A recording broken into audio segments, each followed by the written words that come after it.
which is the Worm That Walks. It's an elder evil, especially from the legacy of D&D, but has been kind of brought out, especially with Mordenkainen's Tome of Foes, and a lot of lore that's sort of been circulating. And with that,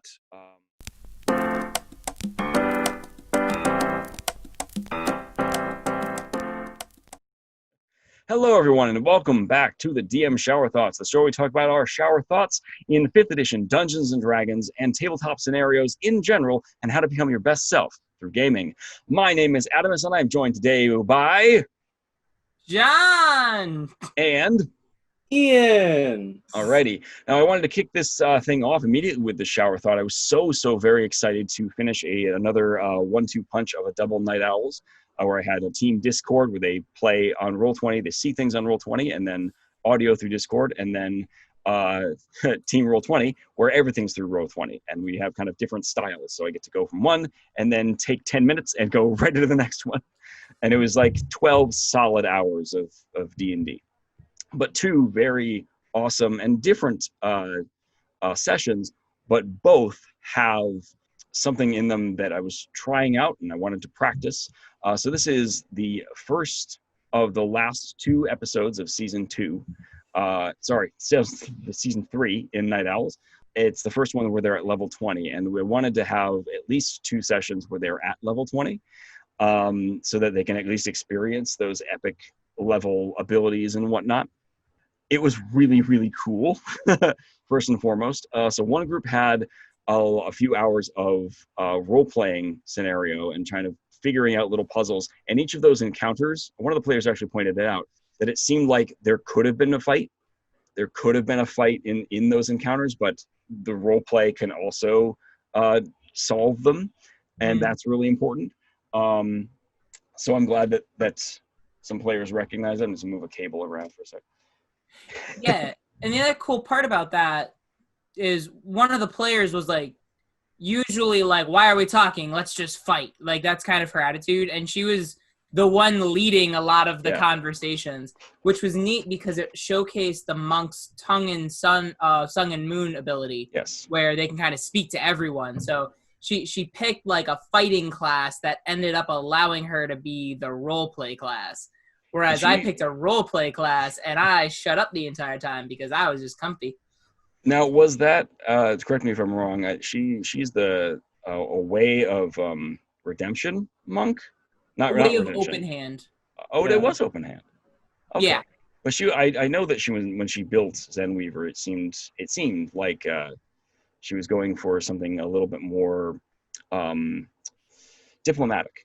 Yeah, no, Zenweaver is a diplomatic build, and she's recently also played an Oath of Redemption Paladin in a different game. Okay. And they had, I like Zenweaver better, but they have similar kind of diplomacy that they kind of go with. Yeah. Yeah, it was a good time. But with that sort of build-up, we built up to one big fight, and that big fight brought out a creature that we fought once before with this crew, and technically twice before with another setup. And the first time they encountered this thing, it killed an NPC who was very beloved, and Ian's character Eld. His head exploded. Not cool, because Psychic Scream sucks. And they were resurrected okay, but with some weirdness. And that creature kind of gloats about that.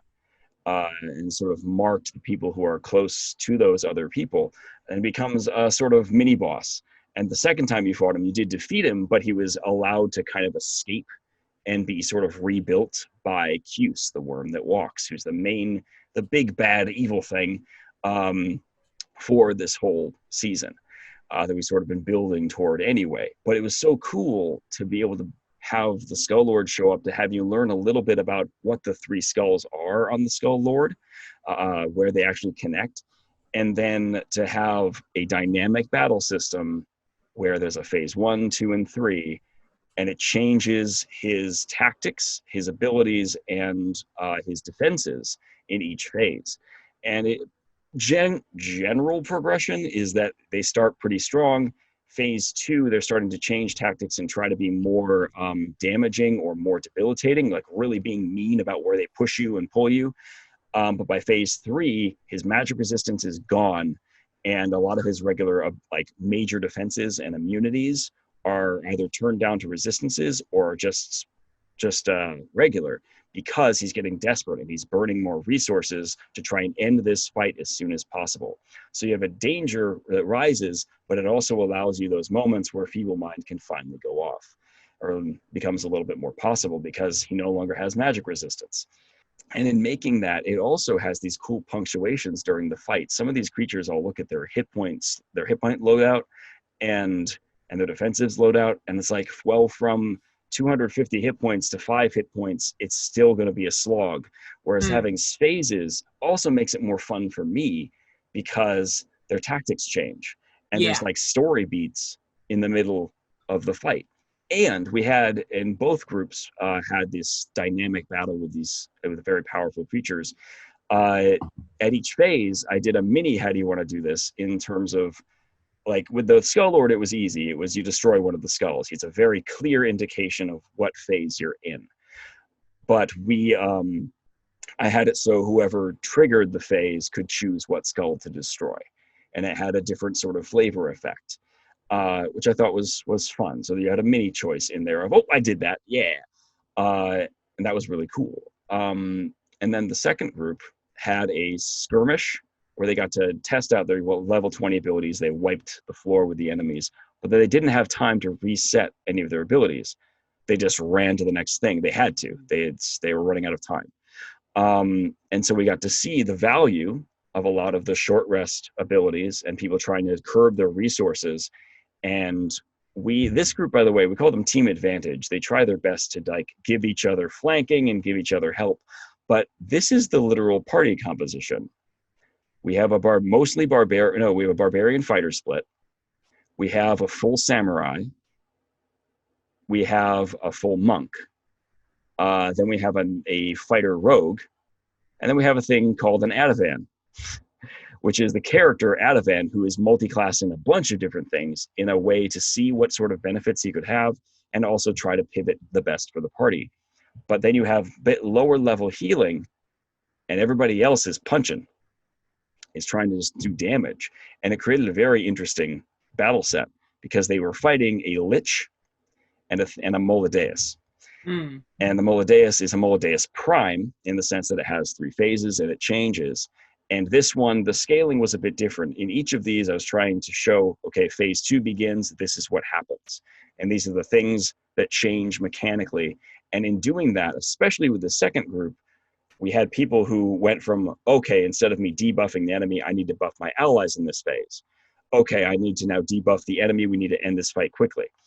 Because the Moladeus goes from high defense to high mobility, trying to like pick people up and toss them down. Yeah. And the attacks get a little bit stronger while the defenses go down. And then the last phase, they start doing a lot more damage and they get very vicious and very vindictive. But those personality traits were also exploited. Once I told them that and showed them that, the players went, hey, look over here, and would stab, and then they'd turn their attention so they wouldn't eviscerate the fighter as they knocked him down. She also gains reactive, which is a Merilith ability, and it can only be used once every turn and in response to being attacked, which stunk, but also said we're getting close. Yeah. And with each turn of the phase, because this creature has a bunch of different limbs, has like a scorpion tail, it's really nasty. We opted in to allow the turn of each phase to sever one of those limbs. So you could take away the use of their tail, or take away one of their attack actions, or take away the use of their wings, in which case we have a bunch of Sentinel people. They took away the use of the wings so that the mobility was lowered, and they had to instead scurry around the board instead of lifting off and landing on people, sending shockwaves everywhere. So by having those different choice points, it can also change where the battle's going to go. It was taxing. It was, I won't even say, it didn't even feel long, but it was certainly taxing. And at the end of it, I'm glad that the players gave immediate feedback of saying that, one, that was so satisfying. Yeah. 2, they were extremely satisfied with the use of their level 20 abilities. And even though they had to retreat because Cuse, the worm that walks, was being summoned using the body of the Moladeus as energy, they really loved where that was going, and they really enjoyed the dynamic fight. In the future, though, this gave me a lot of practice and a lot of forethought about how to handle an elder evil. There are stat blocks that have circulated throughout the interwebs of Cuse, of the Worm That Walks, and some of them I agree with, some I don't. There's an old one from Pathfinder, and I'm going to make my own that fits inside Io's lore and has phases. And it might work out because we have two parties that are split, that are kind of fighting the same thing, that it could be the first two phases of Cuse are literally moving up along his body. He's Titanic. So he's the terrain. And it could be that I have one group try to get to a point where he can now be damaged. And those are the first two phases of like unlocking that ability. And then the other group does phases, 3, 4, and 5 of actually hurting the thing, because he's an elder evil. It doesn't make sense for you to walk up with a dagger and go, until he's dead. Right. Just, there's a certain progression there. And in thinking about that is also really exciting, because now I'm not as concerned about, well, he has 850 hit points. This is going to take forever. Yeah. Instead, it's maybe the things that have hit points are the gemstones holding his head together, or the thing that has a hit point are like an artifact in his chest that's keeping him being like a body. And when you destroy that, he's just a mass, and now he can be damaged differently, or he can be banished, or some of his other immunities go away because you destroy the things binding him. And it's just, then you're thinking about, act structure of a story, of a larger, grander battle, and not just, you need to get him from 850 to 0. Yeah. And I think it's a different way of thinking about how to craft encounters that, after we discussed it initially and after we've been prepping for this kind of stuff, to actually execute it and be able to take notes on it and reflect on it, it makes it that much more exciting about these high-level encounters. Yes, they might take a while, but if it doesn't feel boring, if it feels like you're progressing and it feels satisfying even in those micro progressions, then you can still have those big epic battles and they don't have to feel like a slog. I'm going to pause. Go ahead. Somebody. Oh, yeah. So one of the things I just find kind of interesting is the latest D&D book to get released was Mythic Odysseys of Theros. Yeah. And one of the selling points of that product is that there's a new classification of monster. So we already have legendary monsters that have resistances and legendary actions and stuff. But these are mythic monsters where, you have certain creatures that when basically say that it has 500 hit points, you bring it down to 0, it resets back to 500, right? And then it's basically like, if it's a CR21, it's like you're fighting 2 CR21s, because it basically has a similar thing where you're moving from a phase 1 to a phase 2. Now, I haven't looked at the material myself because I pre-ordered the actual book, and that's not coming until late July. It did release on D&D Beyond. I just didn't buy it on D&D Beyond. I looked at what other people had to say about it. So this is very kind of second, tertiary response to it. But it's just interesting that this multi-phased battle kind of thing is not something that only we've done. It's that's like, excuse me, that Wizards is kind of looking at and implementing as well. I did something similar this past week, now that I've kind of run both sessions of Garrus, which is the latest campaign world I'm running. And I actually called it a 3-act battle structure. I'm not even calling it dynamic, whatever. It's just 3 acts, because that's what the player should expect. It's like the 3 acts of a play. And you're right, Adam. I also earlier, I ran my first mystery game where I really felt comfortable actually running a mystery with clues for the players to solve.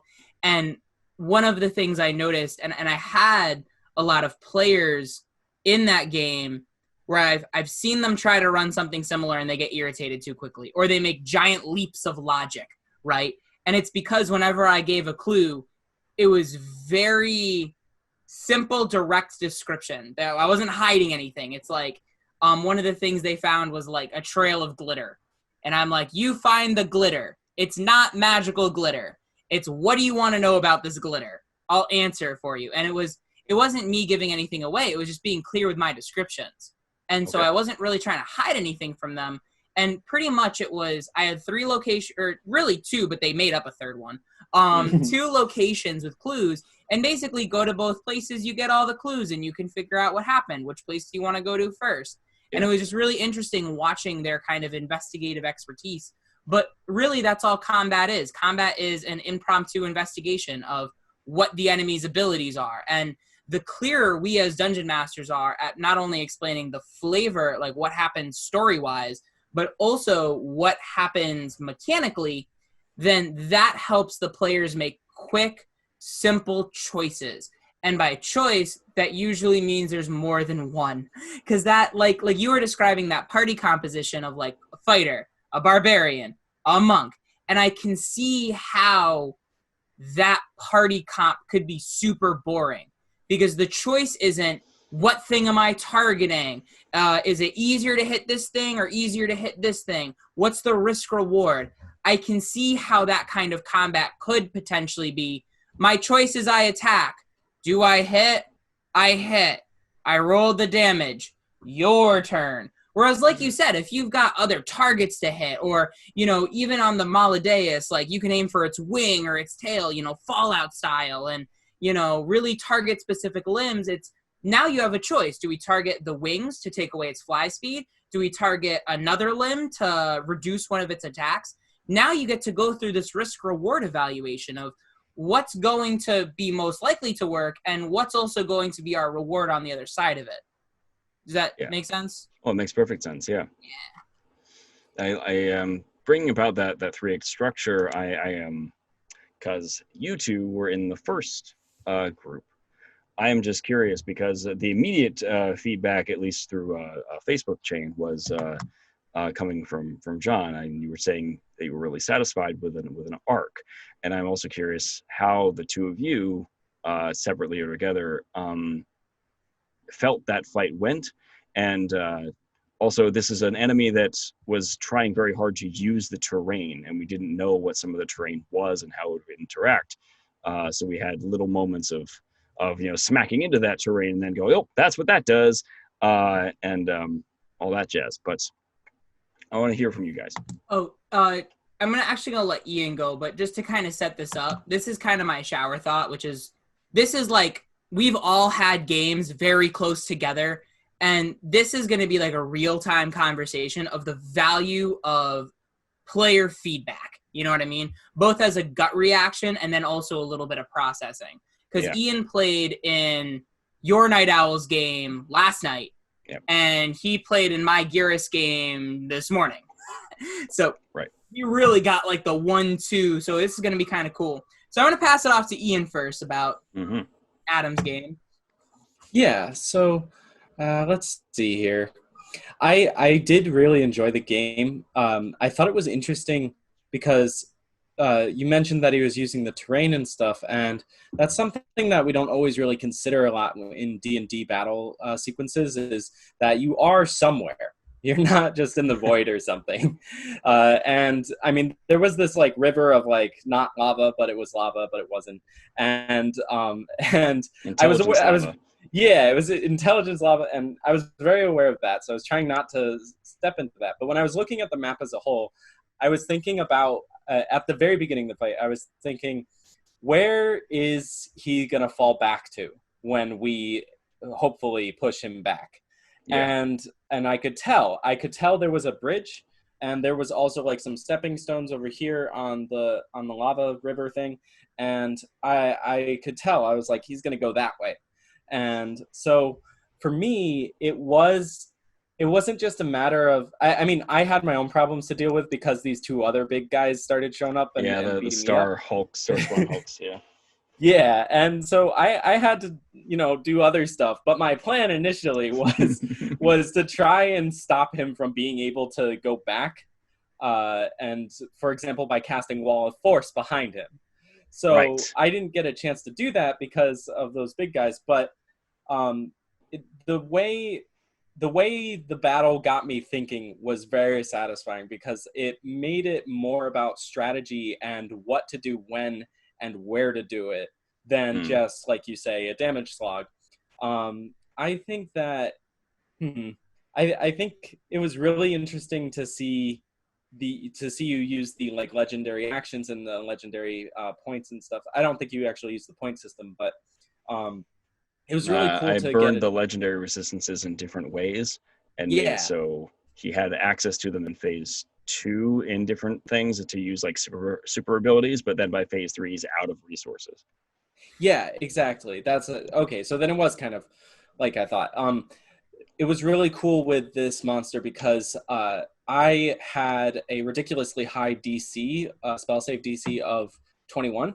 And so I was really trying to put that to my advantage, to our advantage, I should say, Yep. by using Hold Monster. And that burned away, I think twice, it burned away to some of his resistances. And it was really, really useful because of what John's character ultimately did, which was Feeble Mind. And he didn't have any more resistances left, so it was really nice. Yep, no resistances and no Um, magic resistance at that point. So no yeah, advantage.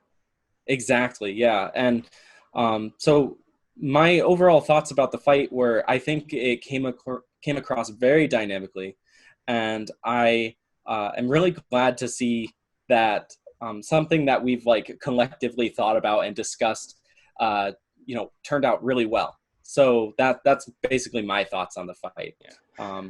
Yeah. My quick interjection is on the side of the DM. Sometimes I run into a problem when I run high level monsters or low level monsters, and it's like they contract the stupid. It's so much harder if I'm not thinking about it as a 3-act structure or as an act structure of any type. I find that I have a harder time staying engaged with the monster. So, and I think that's just me. I sometimes the monster catches the stupid, or I say that it's prideful, or it was overconfident, and then it gets overbeared on. Whereas this guy, because I thought of it like a structure, he had a plan. And like, if they come at me this way, then I retreat here. And if this is going to happen, then I'm going to go to the pedestals because I don't want to get hit by the monk. Oh, look, the monk's really fast anyway. I dress, Yeah. he's healing. I need to shoot the heck out of him, or I need to pull him into the red current. Oh, send the hoax that way. He's a problem. And he's thinking more like an intelligent caster, an intelligent creature. Now, sometimes I do that anyway, but it felt a lot easier to slip into that role in thinking about it like that structure because I had to plan. And I had to think about the acts and what would happen if he was getting more frustrated, if he's burning more resources. How does that change your plan? And in thinking about that, it made it also a lot more fun for me to run and a lot more satisfying, even though I lost. It's not because it's not an antagonistic relationship. It was very satisfying to see you succeed and outmaneuver what he was trying to do. Yeah. You hear that a little bit with casters, like running casters, that a lot of times you'll look at the Lich stat block and there's so many spells prepared. There's really only like 4 you're actually going to use. So why have all those spells prepared? Because it's going to be more exhausting trying to pick the 4 that you're going to use anyway, Mm-hmm. So yeah, definitely having dynamic changes like that is going to make it a little more engaging, Yeah. And with the Lich, he fell into the same phasing, but it was more of when he's exhausted these options, he has these 2 options. When he's exhausted these 2 options, he has these 3 options. Because instead I tracked the spells as acts of desperation as things are getting more difficult. And he starts to see, okay, the fighter's the problem, polymorph the fighter. Or, oh, this guy's really annoying, telekinesis him and throw him into the ocean. Like it's more like threat assessment as opposed to just I have this long list of spells. So I don't want it to ever get to, my turn and have me freeze up and not know what to do because I was so involved in the fight. And then I get the stupid. Yeah, and with intelligent casters, it's really interesting, or just intelligent monsters in general, because let's take the team Roll20 other group that I'm not in. You said they have 3 melee users basically and 1 caster supporty kind of character and 1 range. And so and so the caster, the big NPC knows that if those melee characters get onto him, then it's kind of over because he can't get out unless he has like Misty Step or whatever. But even then, using Misty Step or using Dimension Door, that takes up valuable action economy resources. And we have people who have the feat Mage Slayer. Yeah, exactly. So he goes to cast that spell and they smack him and they have Sentinel and speed 0. I mean, it may not actually work out that way, but I just love the idea of them going, whack, stay. Exactly. So what they're forced to do is, if they know they're going to be pinned down, they have to basically fortify themselves. This is all very hypothetical, by the way. I don't know anything about your monsters. Yeah. I'm going to tell you about how that fight went just a little bit, but go ahead. Yeah. It's fine. So they, strategically speaking, their best bet is to fortify their position, whatever that position is, so that they can take as much damage while their like minions and stuff go and actually take out that ranged character. Because that ranged character, just like in Geras on Monday, there was an artificer and he was like keeping his distance, and I'm a ranger and I could kind of tell, especially because he has this like gun thing. I'm like, that guy's the guy. That's the guy who's like organizing everything. Yeah. So, well, sort of. So that's what I aimed for. So that's what an intelligent NPC or enemy would do, probably, is take out the support. You sweep the leg, that's what you do. Yeah. Sweep the leg, and then you can kind of pick the rest off one by one with whatever spells you have, etc. Mm-hmm. So that's what I really like about this dynamic setting, because it's not even just about the phase. It's also about bringing your enemy to life, bringing your NPC to life, so that it becomes more dynamic outside of even just the mechanical sense. So it's very, it just gets me so revved up, because it makes me want to keep coming up with more and more encounters for Blood in the Valley, for example, which is the mini campaign I run. And just be like, see how you handle this one and stuff like that. But I digress. It breathes the fun back into monster creation for me. It makes it so I feel a lot more freed to make adjustments to a monster. Like I've talked about accelerations and augmentations and little homebrew and all that. It's more than that. It kind of deepens a monster. I like what you said there, Ian, about it brings the monster to life. And like we had like a little wizard duel between Ativan and the Lich, while the rest of the melee characters tried to deal with the Moladeus while it's wrecking them. But it also made it so we had this cool wizard duel of I cast this, I counterspell him. And then it gets to the player's turn, I cast this, the Lich counterspells you. It's like we're doing this bam, bam, bam, bam, and burning each other's resources, but it also makes it so he can't support if he's dealing with the Lich. And if the Lich is dealing with him, the Lich isn't polymorphing the fighter. Yeah. The Moladeus also has innate spellcasting, but it doesn't gain access to it until phase 2. So we have started to have that point of where I'm going to drop some of my defenses so I can cast magic and try to deal with more of my threats. But it was a cool little fight and a lot of practice. This was a 6x6 monster, absolutely massive on the map. And it could still like lift off, but I love that the players could select when they hit different phases. Do I want to take away its mobility? Do I want to take away an attack? And having those little mini choice points added so much more strategy to those beats. Yeah. So one of the things that I've been keeping in mind while kind of implementing monster creation, or just changing a monster up a little bit to make it a little more dynamic. There's a combination of videos that I watched to kind of get inspiration from. The first being Matt Colville's Action-Oriented Villains or Action-Oriented Monsters. I can't remember the full name of it. Basically, looking at a monster in terms of an action economy. And if you need to break the action economy to make the monster balance. So one of the things I used to get stuck with is I'd run a monster and I'd have my little cards, right? The monster cards. And it'd be like, it can do 2 attacks or cast a spell. And half the time you'd cast a spell and it'd be cool if it worked, but it would never work, right? So you'd go to be like charm person, and then they'd blow their inspiration and it wouldn't go off. And then they wasted their turn. And it ended up actually not being exciting because it was balanced.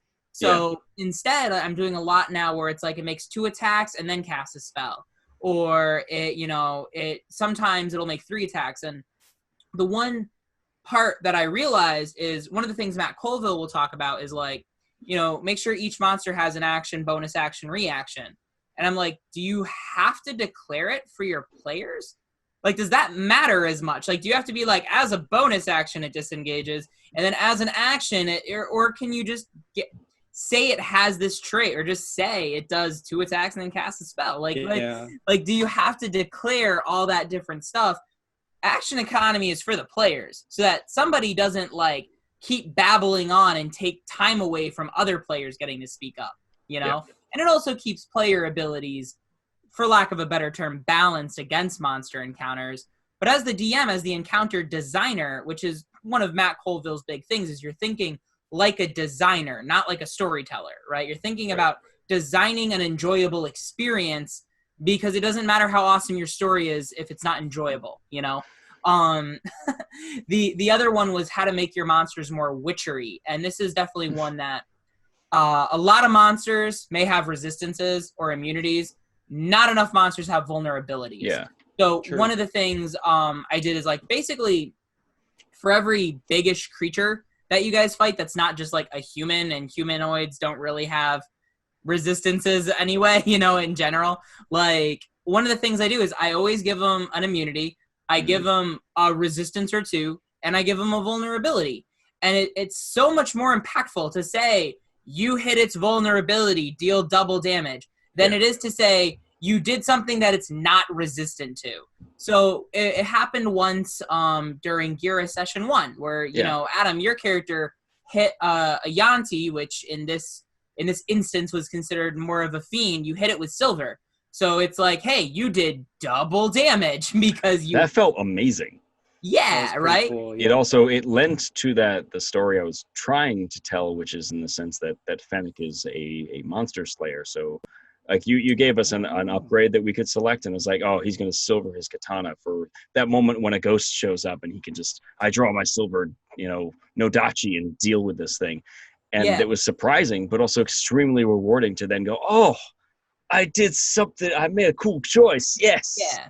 And that snake monster also had, and nobody ever triggered this because we're still learning the habit of, basically when we're introducing new dynamic elements like this, we have to give players sessions to catch up because they're so used to standard D&D. But like that snake monster also had a vulnerability to cold damage because snakes are cold-blooded. So if you did Ray of Frost or something like that, or Ice Knife, it would have done double cold damage to him. Yeah. Another one was they fought a construct. They fought a Nimblewright in today's game. Lightning damage would have done double damage. It's just nobody tried lightning damage, so it never went off. But we experimented with a cadaver collector, and I added an element to it that if you have a certain material weapon, it's vulnerable to it, and it's vulnerable to Starsteel. And so we had the barbarian who has now a Starsteel glaive, and she was just so excited to learn that, wait, I deal double damage on that? And it has like a trigger mechanism, so it adds this like burst of damage when you hit. It vibrates more, and it like cuts better. So she's like, does that double too? Like, yeah, if you spend the charges. Like, oh my goodness. Like it's such a we said this in Deadlands too, that in a lot of ways, like how impactful it can feel to ace, to like roll the maximum number on a die and roll again, even if it's a D4. Sometimes that celebration is so much more powerful and impactful than a natural 20. Yeah. It's not about the auto success. It's I get to keep going. I get to add more. And it's almost like it's not even a press your luck, because every time you ace, you continue to add. And so we could get, how far can I go? How far will luck take me? And it's this amazing thing to watch with some players. All the players I've played with Deadlands, a lot of the teenagers, they celebrate so much when they get there. It's so exhilarating to have them ace. They're like, yes, it's so cool. And it was that same energy to witness when someone figured out that, oh, that it's vulnerable to that. Oh, and then they like did everything they could to make sure that the barbarian could hit this thing. Like, yeah, you're gonna hit the one that hits it. And we started to knock away the resistances to the Molideus, and we started to, there were vulnerabilities that were surfacing. We didn't get to experience them, unfortunately, but they were there in case they came up. And I want to experiment with that more. So when we fight Qus, it's going to be, depending on the phase, it'll go from like being resistant, like immune, and like resistant, and then it'll start to scale down to normal, vulnerable, and see if we can, break down its defenses to reveal more and more of its mortality, to then send it back from whence it came. But vulnerabilities are so rewarding to discover. And if, like, we did our research, essentially, I just find it so cool if you've already figured out, oh, that's a ghost. It's weak against silver. Yeah. Let me get out my silvered weapon. Oh, that's a rust monster. You know what? Let me put away my steel weapon and take out or calcum or something else that's not going to deal with the rust. I'll fight them that way. And you are rewarded for your knowledge in the world. And I find that to be much more satisfying rather than I hit it. Plus, it also adds more value even to like the fighter, because the fighter can then take out that weapon anyway and suffer no penalties, basically, for using it. I mean, we could argue the paladin can do that too, but The barbarian. and the barbarian as well, yes. Yeah, well, yeah. And the monk. And the, And the ranger. Batman fighter. and the Batman fighter, is that what you said? No, I said it feels Batman for the fighter. Oh yeah. But I like having those rewards. So vulnerability is extremely important. And even in discussing all of these things with like a 3x structure for a battle and all that, it's also important to note that not all fights should be this way. One of my other apprentices brought up that she was concerned that her fights with a group that she's running with us are too easy. That, oh, you guys aren't, feel challenged. And it's like, actually, I feel great. I feel strong. I feel like at this point, we're level 7. And I feel like we should be able to fight a few corrupted spiders and it's not a problem. Like, that shouldn't kill us. It shouldn't like be really, really bad. If it could be, and it might be bad for like one of us, but that means that we need to have better tactics. We can still suffer if we have bad dice rolls and poor tactics. We can still get ambushed and have it be a hard time, but it doesn't mean that every fight has to be this drag out life or death situation, and it shouldn't be, because momentum is important and success should be there. That's so important for you to feel like a hero, once in a while. You don't want to feel like a weakling all the time and have everything try to crush you. But then that means it makes so all those victories mean that the time that we have like the boss battle, our first main boss battle, it might be hard. And that change is going to also add to the satisfaction, because it's going to be a different kind of challenge. And we have to use our smart tactics. We might have to tactically retreat. I don't know. But you can like have a sequence of skirmishes that can be, easy, medium, and we're burning our resources. That's fine. You can have a few easy encounters just to kind of test out how you're running encounters. That's fine. And it's important to have those because it feels good to win sometimes. Yeah, well, and that's the ebb and flow of design, in that, sometimes we talk about the dynamic battles in isolation of each other. Yeah. When as a designer, as an experienced designer, it's not the experience of the encounter, it's the experience of how the encounters relate to each other, So this is like the dynamic battles, what you said about understanding weapons and vulnerabilities. This is a world I want intelligence and knowledge gathering to be valued. And that's the best. One of my frustrations with 5th edition is basically it's like, get a magic weapon. Now you'll always do the most. There's not a choice then. It's just when your DM decides to give you a magic weapon, now whereas now one of the other things I've done session to session is, sometimes you'll get different rewards, and none of the rewards are really monetary. The monetary is there for role playing, but like, it's not like you're trying to save up gold to then buy something, It's like you get a thing, everyone gets the same kind of thing, but you have a choice on what that thing is. Yeah. And now like things like everyone has access to elemental spell gems. They can deal elemental damage. Are you guys gonna talk to each other about which elements you're gonna be taking? Are you gonna research monsters and then understand like, oh, I took a psychic one. Not a lot of people are vulnerable to it, but it deals consistent damage. Oh, I'm gonna take, like my sister took poison, and poison damage didn't work on the construct, but it still made her attacks magical, so it like had value in taking the gem, even though it was immune to that type. Which is the only other thing is that you also don't want to swing too far the other way, where you're taking away resistances that don't make sense to take away. So zombies, you don't need to take away a disease immunity because it doesn't make sense for zombies to get disease, you know? Yeah. But things like the really annoying ones I'm thinking of, things like magic resistance, things like a ridiculous armor class that you're never hitting.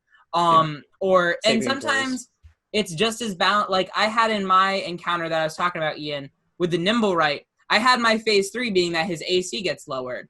And over the course of the fight, I got to phase 3 and I'm like, dude, I can't lower this thing's AC or they're going to mop the floor with it. Its AC is good at. Like, and that's one of the, but like magic resistance makes sense for it to purge magic resistance to be lighter and move or whatever, you know? Yeah, and like the Moladeus, its AC went down because it shed armor so it could gain an extra attack. Right. So and that's one of the things. In the moment, you can also make a decision on what's going to be appropriate for this fight based on what the players are doing. So it's like, ooh, they're having a really hard time hitting it, and I thought they would be hitting it more. So it's like they end up struggling, and it's like, oh, you chipped its armor, now its AC is lower. Like, it gives you the space to make adjustments if the fight doesn't feel fun phase to phase. Right. Yeah. That's what I was going to say, was that, like, with the Lich, he has got so many prepared spells. You said, well, okay, so you take away most of them because you think you're only going to use these. But then maybe something comes up where it's like, you know what would be really good right here? Misty Step. Because they're all just ganging up on him. And it's like, well, I don't know. See, that I'll let you know. In the Blood in the Valley campaign, when we had an encounter between those 3 hags, I think the fight went well. But I didn't give all of them an escape tool at the beginning of the fight. I decided that one of the hags, the one that didn't have the escape tool, I decided to give her Misty Step as soon as I realized that she was down to 10 HP. What I would I was like, nope. And making these changes, like I know a whole form of people that would say, how dare you make those changes? You're cheating. You're doing you're fudging your rolls. You're changing the game. The same. Our fun is not wrong. Sorry. And making these changes are also, you're reading your group. You're reading the room. You're also helping to make a more satisfying and dynamic experience. And that's totally fine. And it's not like, and it isn't the other end of this, which is, oh no, my NPC is going to die. Well, I make up some strange excuse that they automatically get away. And it's right. There can be a better justification for things that doesn't have to feel cheap. Yeah. Like that's not where we're going with this. Yeah. Like Misty Step can be counterspelled. Yes, it can. It's still a spell. And he would have had access to it. Yeah. He's a caster. He would have access to it. Even if the card said it didn't, he's a caster. He would have access to Misty Step. Yeah. What was that thing? I was saying that the people who complain that we're like fudging the rolls or like, you know, doing something that's like outside of the scope of the monster, it's like the same people that complain that we're sticking to the raw so much. Probably, yeah. It's just, but some people will never be happy. I mean, my goodness. Yeah. I did get an interesting comment. Speaking of that, though, where like one of my players was just talking about like there's almost like he almost wants this space for like a cheat dice, because there's like sometimes you have such a good idea and the fact that it's up to a die roll, it like doesn't make sense that you would fail it or something like that. And to me, that is a very delicate balance from the designer's perspective, is how much does the element of luck weigh into weigh into the outcome of the game or the game state. Because if luck is too much a factor, planning doesn't matter. It doesn't matter what you do because it's just luck. What's going to happen? And your skill doesn't matter.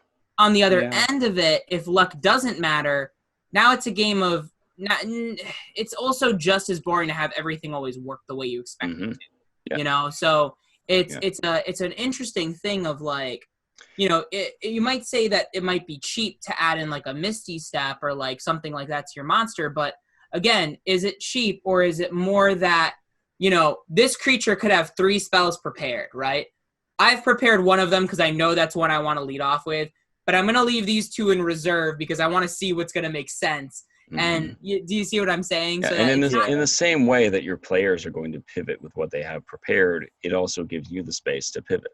Right. And when it comes to if everything comes down to a die roll, we had an interesting moment where I asked for a die roll with like a perception check with the Shadowfell campaign, and after they rolled, I went, you know, that maybe that doesn't make sense. And they rolled a natural 1 on the perception check. They just wanted to check out some of the naval ships, and the character has a naval background. I went, you know what, you have knowledge. This is what you notice. Yeah. And what I can play off the natural 1 as you just being kind of overwhelmed by all the things that you see, but you also notice these two things just from your baseline training. Yeah. Because if too many things are dice rolls, especially for things that they would know or they would pick up on based on their background or their training or the story they're trying to tell, it doesn't make sense to make them roll for that. Maybe just give them the information. Well, yeah, and that actually happened today, and I'll let Ian talk more to it because he was an actual player that can give feedback for it. But there's 2 examples I think of immediately of what happened in today's game. First, there's a lot of times during talking where a player would be like, do I need to make a persuasion roll? And I'd be like, nope, not necessary. Like, you're just talking, like, just based on what you're saying. Like, you don't have to worry about insight checks or this random commoner trying to get away with something. Like, and then on the other side of it, sometimes failure is actually success. Like, my mom, while we were they were trying to enter a house, she tried to check for traps and she rolled like a 7. So like it was like, no, you don't find any traps, even though there's a tripwire behind the door, right? And then my sister went to kick in the door, and she failed her athletics check. And I said, actually, you slipped, and because you failed your athletics check, you gently nudged the door, and then you all could see the tripwire. So it's just interesting on like how it works in both directions. You know what I mean?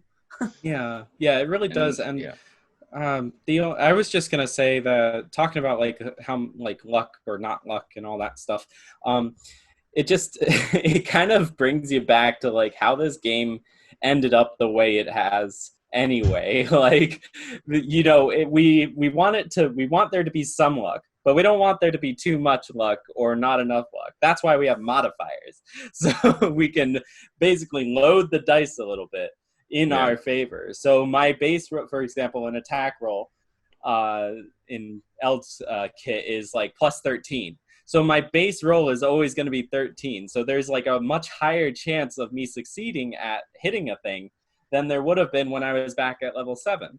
So it's just interesting to me how like we have these moments where it's like, well, I don't know if it would make sense to roll for that or something.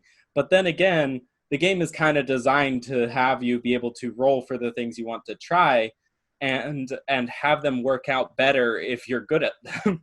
So that's one of the things there is, for example, passive abilities. You know, if we feel like it's not necessary to roll, we can always say that it has to do with their passive ability, their passive perception. You can see that guy in the shadows over there. You can passive investigation, passive freaking deception, for example. I remember this was a little while ago. You guys had an episode of this podcast where you talked about a little bit about like using these unique passive like skills in certain situations where you feel like the die roll doesn't work, or doesn't fit anyway. So I think it's interesting because it's like we're trying to change the game a little bit, but we almost don't even need to because there's so much there already that we just don't even use that often, which is why I forget about them. So yeah, that's all. So Ian, as someone who like played in what I felt was my first successful mystery game, what are your initial thoughts and feelings and criticisms and all that as a package? Well, I think that this kind of game really lends itself to people who enjoy critical thinking skills, uh, and trying to put things together in this mystery, just grabbing all the pieces and laying them out. Like, I was writing notes during the whole thing, because I needed to make sure that I had all of the puzzle pieces ready for me to come to the big conclusion of the thing. And ultimately, the conclusion almost didn't really even come from the clues, at least not all of the clues that you laid out, because the conclusion of it was that we ended up fighting that Nimblewright, and the Nimblewright basically went out of his way almost to kill the guy we were interrogating as an act of betrayal. And that makes sense. Like, dynamically, story-wise, it all makes sense.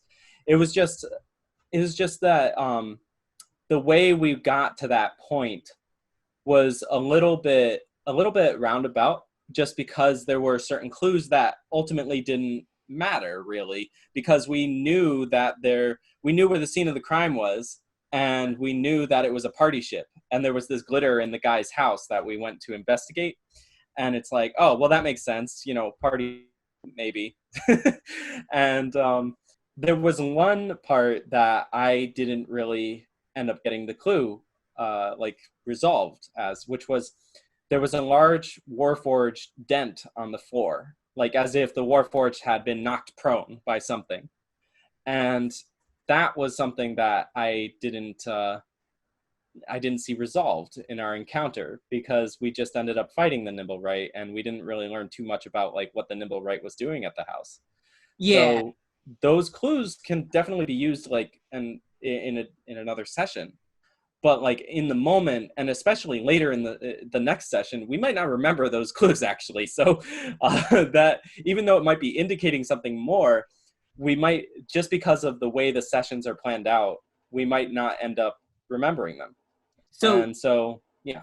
Yeah, as a designer, this is the part I can speak to, because there was some background stuff going on too. Yeah.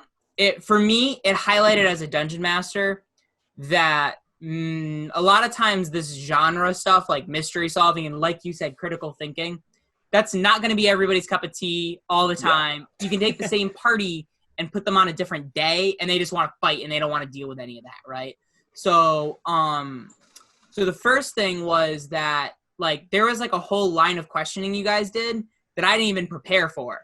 So, like, you guys were like, oh, if this construct had to be made by somebody, are there any artificers in town? Let's go to all the artificers and interrogate them. And I'm like, oh, here are some artificers in town, he said with a random name generator. Hello, Terrence. And that actually ended up being a pretty impactful exchange. Like, I was like really like pleasantly surprised, like, hey, this is going really well.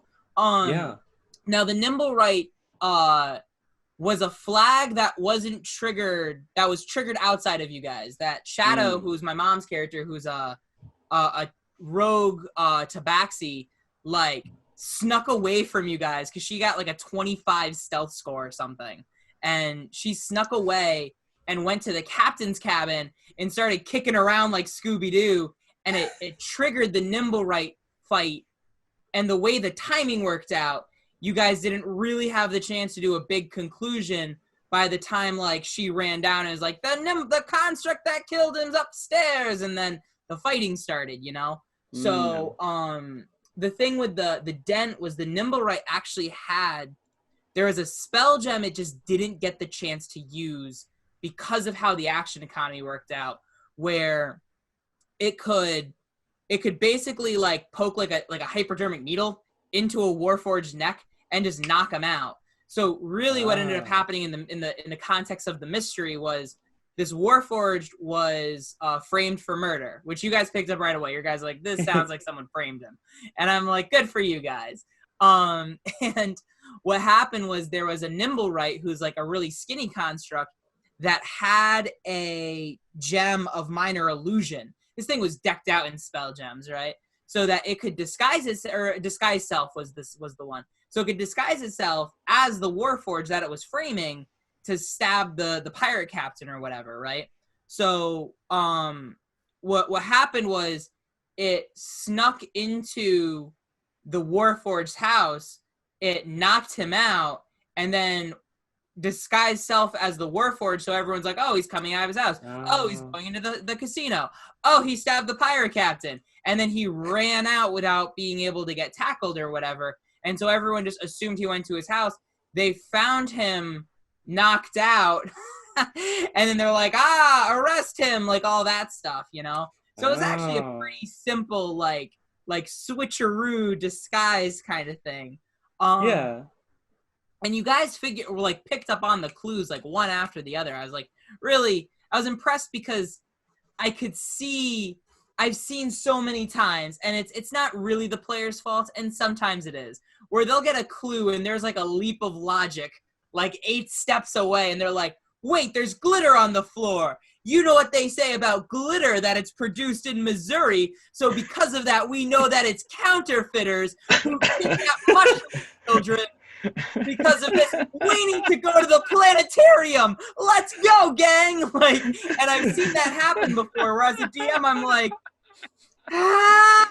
It's like, and so the planetarium's closed. You can't get in. Oh well. Guys were like, oh, this looks like a construct. We should talk to people that know about constructs. And I'm like, that's a good idea. Like, that's a good idea. I wish I thought of that. Yeah, exactly. So that's why from my side, like, it was fun to run a mystery because there were clues that could lead you. But I do completely understand that, like, the satisfactory reveal didn't really, at the very end, it didn't quite have the time to do all that stuff. But again, that has to do with luck of the dice and player decisions. Like, yeah, because the players have agency, they also have agency to trigger stuff way too quickly, you know? So yeah, like in my Tyranny of Dragons campaign, where they just took the shortcut to the end and they triggered the fight with this half dragon. Like, oh no, exactly. Level 2. Oh no. Yeah. Oh man. But so that was my constructive criticism, basically. But that sounds pretty resolved now. The things that I really liked about this were actually had to do with the improv with the NPC artificer.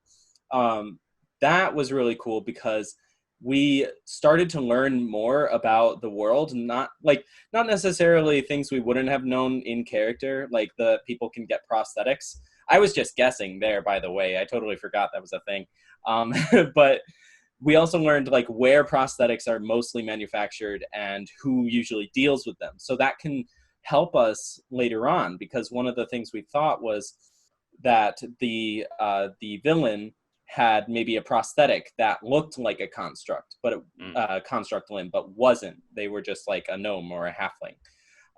And that was really cool. That was really nice to learn. The other thing was you did a really good job of teaching us, or at least giving us a reminder, in my case, that the things that we as players get to do, where we get to hide our spell gems, or we get to like have good armor or good clothes and stuff, that's open to everyone else. And so with this Nimblewright, he had, like you said, 3 spell gems, and I guess he technically had 4. Yeah. Okay, so 4 spell gems. So riddled with spell gems, really. And we didn't even consider that he might have more than one, because he used one, but we didn't think about all the other ones. So that's something that is a really good way to teach your players a good habit in your world, like you've talked about before, which is try to make perception checks or something to see if they have something you might not want them to have. Like a fireball spell gem that explodes when they die and things like that. So that was pretty cool, because we wanted to in this case, we wanted to capture the guy. I used non-lethal damage, and so did everyone else in the end. Thanks actually to Adam's the game that Adam was in as well, where we were like, maybe we should start not killing people right away. And Oops. so we were planning to get that guy, and then he's just like, nah, bye. And he just explodes, and it's like, okay, that's it. So lesson 1, non-lethal damage. Lesson 2, perception checks for spell gems. Yeah. And so I think you did a really good job there. That was really exciting to see for me. It reminded me of Legend of Zelda games, actually, where they like give you new enemies one at a time, and they're like, this enemy's fast, this enemy hits hard, this enemy's invisible most of the time. Stuff like that. So yeah. So yeah, actually, Adam, as somebody who played in my other Geras game, what's your kind of like initial thoughts, feelings? It feels a lot like a living and breathing world. So that's more of a compliment to your level of immersion that you've already started to present. I feel like I've been playing in the world for some time, even though I've played one session. So it's got a very nice feel to it. And I like that as we discover more things, information is playing out as a reward, but without being a cloak and dagger. Yeah. And when we're thinking about the themes of also trying to break almost from traditional D&D and try to create depth and more nuance to our tables and how to present that to different players of various skill levels, I find it very freeing to play in Geras, especially just because, like, I play an orc fighter, and usually if I see an ally, die in front of me, essentially, or like what looked like death in front of me, the thing is eye for an eye. And of course, I go and I do the bloody finish on this creature. But then by the end of the session, it didn't feel right. It didn't feel right to do it in the moment, and it didn't feel right by the end of the session. So to be able to go back and be like, I just stabbed him. I didn't do this horrible, split his face open. That's terrible. Because the world doesn't celebrate that. And it feels like the world wouldn't celebrate that. It feels a lot more civilized in the sense of how you would deal with threats, even though we have fantasy and magic and weaponry and adventures and stuff. But there are laws, I'm sure. And in this more civilized space, it feels also like combat doesn't have to be as crazy. It could go crazy things, like we could have explosions and literally go off the rails, so to speak, from this train. But in the same way, it might be up to us to be more civil and more careful about how we end a fight. And maybe I don't stab the guy, maybe I just knock him out. Because it would be more conducive if I'm trying to be a hero. If you're in a living, breathing city, not out on the frontiers fighting monsters, in the same way of Grey Owls, that you're fighting other people, and maybe you don't want to just murder them in the street. It's a different kind of feel, and I think you did a good job of presenting that just in the tone of what we're seeing and how death is treated. So I appreciated that because it also helps me to kind of scale back on what I'm used to playing. And it helps me practice just a different way of doing things. See, and I also didn't really blame you for that too, because like as an orc, the orc culture I set up would celebrate that kind of victory where it's like quash enemies, like make sure they leave no prison. Like that's kind of like that. There's a much more warrior culture with that cloistered society, whereas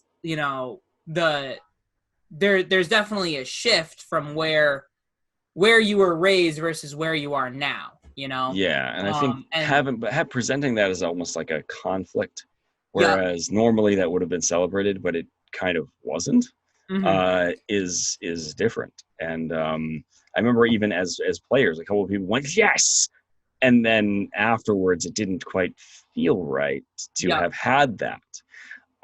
So I thought that was really cool. I want to play. I want to play more in the world. I've only had one session, but it left me wanting. I want to explore this world more because it feels like it's living and breathing, and that is a compliment to the things you have established. And I appreciate that when it comes to our rewards, it also makes a lot of sense. The Night Owls is better now, but the way that I reward things, I still don't like the treasure points. I would much rather simplify it, take away even the point system, and just say, these are the things you can choose. Every session you get one. Or as you get to a certain tier, now you can get this extra extended list of things. And just so that the power scaling is choice-based instead of magic items from whatever space. Or that those magic items can be in that list, but it's all one big list and you just pick one. So I like that because there's a customization option there without, and so there are some magic items in the DMG, as a quick aside, that are just nuts. And there are some that are just, why would I ever use that? And instead you can say all of these have validity in the world and you can't have them all. So you're going to make choices that are going to speak better to your story. So that establishment, I'm excited about the next time we get an upgrade and the next time we get to play, because it's a cool world that I want to keep messing around in. Yeah, and you really hit it on the head there. That bit with the like just not killing people because it doesn't feel right in this kind of world, and it's not. See, when that happened for both me as a player and both for Mew, I mean, Mew was unconscious, so, but he would have been like, he doesn't take joy in stealing a life or killing someone or whatever, because it's seen as something that's necessary sometimes, but not desirable. Because life, in his eyes and in my eyes, all life is precious. So when we lose ourselves, he in is the heat only of the moment, 2. Yeah, he is only 2 years old, so but when you lose your composure, you tend to do things you regret. And not as soon as you killed the guy, but as soon as we got the reaction from his partner, that's when I really regretted it. Because the lines of dialogue, and this was retconned a little bit because we didn't actually ultimately want to kill him in the story sense, but in that very moment, it was, I should mention, we're part of this mercenary group called the Swift Guard. And the line was, the Swift Guard have no mercy. Come on, let's leave. Or something like that. Or let's get out of here. They have no honor. And I was like, oof, that hurts. Because we're supposed to be the heroes, right? Yeah. Or whatever, in D&D, just in general. Heroes. Yeah, no, we're more like Amazon, but mercenaries. And we want to be, as players, we want to be heroes. So that stepped past the character's experience, and that really drove it into the player's experience, where we always, how I always talk about your characters are an aspect of yourselves. That really blurred the lines between the character and the player, as far as how I was feeling emotionally. And so that's why I think this is so interesting, because not only does that make us more relatable in our own society amongst the NPCs and stuff. People want to talk to us. They want to, have business with us and stuff. It also makes it so that when somebody does kill someone else, some villain comes in who just completely discards all those rules, it makes it that much more terrifying, because it shows what kind of mindset they have, that they're willing to go that extra step to make sure nobody gets in their way. Mm-hmm. And that's something in this book series I read called Skullduggery Pleasant. That's another thing, is that these are the protagonists are detectives. They're basically magic police, and they're not supposed to kill anyone. But what happens when you do, psychologically, maybe you go through PTSD or something, or maybe it just feels traumatic. in general. You can't take it lightly, especially in a quote-unquote civilized or modernized world where there's laws. And so even though we have the badge of the Swift Guard to hide behind, basically, oh, God. I know. I made this campaign world like 3 months ago. And then my current events started happening, and it was literally one thing after the other, and I'm like, no! This wasn't supposed to be social commentary! Art imitates life, whether we like it or not sometimes. Well, Exactly, yeah. And But also, I mean, just man. from a gameplay sort of standpoint, this is a social game. Like, it has social elements to it. And it's worth noting that by having that dialogue show up, it also creates these interesting opportunities of, I mean, John did a good job of also mentioning that people noticed us. They noticed the Swift Guard. There's a nod of respect to it. And especially for Fennec, I think that dialogue and those interactions really hit home for him, because what if that kid saw him eviscerate Tabaxi? That child that he spoke to, that he was trying to find a good bond with, what if he saw that horrible thing? He left before that happened, but probably for some character background, Fennec's probably thinking through that quite a lot about what sort of image would he have sent, and what sort of image would he have given that, like, a horrible thing like that to a kid if he had seen it, even if he was supposed to be the hero in that moment. What sort of thing does that communicate? And just asking those questions adds great depth and layer to this little one shot that we just played. The whole experience. And it is funny, because one of the things that I've done with this, and I think we talked about it on our last podcast episode, is because we have a chat log, I'm compiling all these into short stories.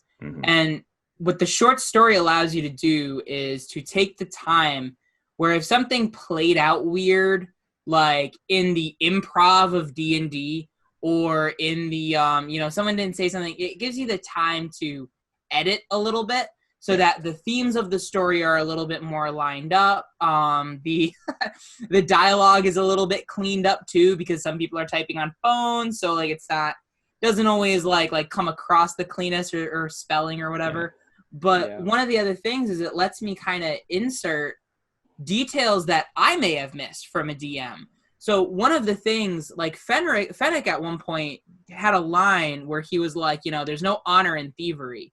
And one of the things that, and I was also, I was done that night. Like, that was the end of the session. One of the things I wanted to get across was, like, Tim the Goliath, who's the last of the Yeehaw gang. Because, again, to have a truly gray world, you have to have enough light to kind of lighten up the black to make it gray, So with that, one of the things he would have rebutted with was, do you know who died here today? And that Yeehaw, who was the shifter cowboy, was actually a patriot of Sirica who got stuck on the other side of the Mistland and had to learn how to thieve in order to survive, using the skills that he developed from the military. And that he was actually, like, the most honorable person Tim knew.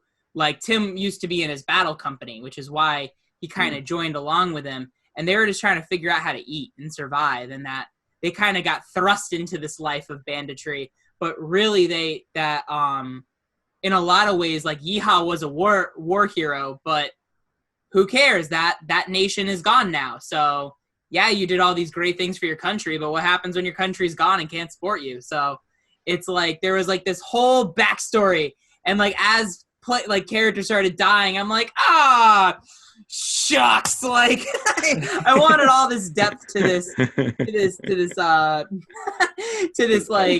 this group of characters, and that just happens in D&D because, again, sometimes the dice roll in a way where they just die, and there's an honor to that too. But also now it's had an alternative gateway where I might be able to talk about the Feywild a little bit, like especially with your team, like for the next session, you guys might be going to the Titanwood, which is like where the Fae live, and that's the other thing I've loved about running these games. They're all so different in tone and theme and genre because Eberron was set up with all sorts of tone and theme and genre. And a lot of this is not original work. All I can take credit on is the execution, and the formatting and organization. But like, you know, we just did Train Heist gone wrong. We just did Murder Mystery in Pirate Land. and now we're going to be doing, you know, contract negotiations with the fairies. So like it's super cool how like. So I should make a Fey Wanderer. Well, that's what what's his name is. That's Mew, yeah. Oh, good. Yes. That's Oh, the fun hey. thing. Okay. That's your tie-in actually. Is Okay. it's Mew in that sense. Cool. Yeah. Oh man. No, So I really yeah. Yeah. So what if we can even wrap all this into a big thought is, you know, we're adding a lot of depth and nuance to our games. We're expanding upon the structures of battle. And I guess for all the times that we've discussed this sort of thing, this is coming off of a lot of experiential learning and practice in finally executing those things and being able to get direct feedback and almost immediate feedback on these things. And I think we can safely say that from like moving forward from here, we're just going to keep getting better at this. Yeah. And I really look forward to that, just those experiences as we continue forward. But this is a silver lining from quarantine. Like if we hadn't had this massive pattern interrupt to provide the time for this, like and the setup and everything, and having to learn Roll20 and gain the unique benefits that format storytelling has to to offer, that, then it's not something where I would be comfortable saying we should thank COVID, but at the same time, it's a unique way that we found to turn a crisis into an opportunity, you know? And it comes back to, you know, what kind of person do you want to be in a crisis? Yeah. And we decided to be people that we're gonna learn new things and adapt and try to pivot, and we'll gain value from doing so. And look, that's we did. Also, you know, not to like what's the word I'm looking for? That's not to like undermine like people who are having a much harder time with this, because this is something where we have been very fortunate in how it's affected absolutely. us. There are a lot of people who are less fortunate with how this has affected them. So, you know, it's also just, for me, it's practicing the gratitude of the fact that I was in a position that I could do all the things that you said. You know what I mean? Yeah. And, with that said, I do want to keep this momentum going. It is, you know, it's a learning curve. It's exponential growth. So what I want, and I've mentioned this last time, I think, is I really do want us to be able to take what we've learned and just like keep investing it so we can keep learning and keep coming up with new ways to become confident in ourselves as DMs and the types of games that we choose to run, which is why I would really love to try and do like a series of like one-shots, like where we each come up with like a couple one-shots or something, and we run them every other month or whatever, just rotating like I said last time. Yeah. Because I think that would have tremendous value, really, because we all of us really love story-driven campaigns. I would dare say we really love creating those long narratives. Yes, and I think that when we're forced to create these more compact narratives, these short stories that can have a beginning, middle, and end within 5 or 6 hours, or well, at the table 5 or 6 hours, but 3 or 4 hours on Roll20, I think that just helps our skill set even better. So I think this is going to be like a stepping stone to even greater things in the future. So I'm really excited for that. Yeah, it's going to be a good time. Thank you, everybody, for tuning in to today's episode of the DM Shower Thoughts. You can find this Podcast uploads on Podbean every Friday at noon, and also on iTunes at the same time. Once it goes up on Podbean, it goes up immediately on iTunes. You can search for DM Shower Thoughts or DMST, but DM Shower Thoughts, it will get you there. And look for the green D20 with the headphones and the shower head, and that's us. It says so.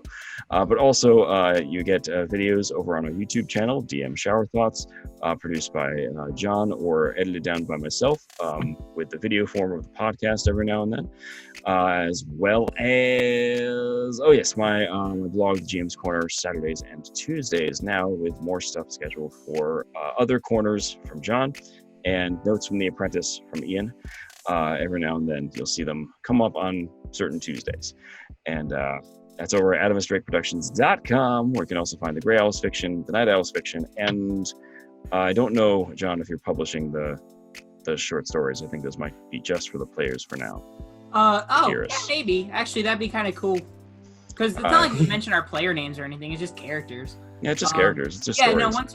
Maybe I'll do that. Maybe once we edit them down a little, because like Ian, it was such a cool process. I posted it up. Ian got so excited. My phone kept buzzing, and I'm like, "Shut up, Ian!" And then the next day, it was like 18 comments, and I was like, "Oh, this is really good stuff." And like it was like it ended up making the story so much better, you know.